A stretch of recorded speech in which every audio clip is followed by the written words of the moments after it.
शिरूर कासाच्या पिंपळनेरमधील नारळी सप्ताह सांगता समारंभाला सुरेश धस आणि धनंजय मुंडे एकत्र नाहीत।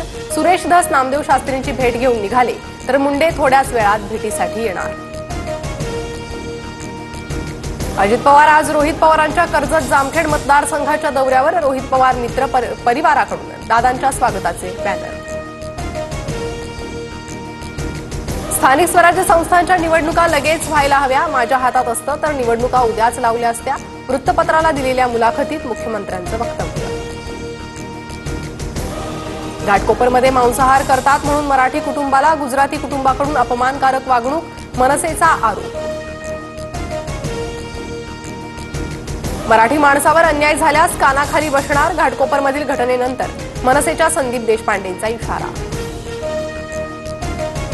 मालवणमधील शिवरायांचा पुतळा उभारणीचं काम पूर्णत्वाच्या जवळ, 1 मे रोजी पुतळ्याचं अनावरण करण्याचा सरकारचा प्रयत्न। पुतळा उभारताना डुप्लेक्स स्टीलचे फ्रेमवर्कचा वापर।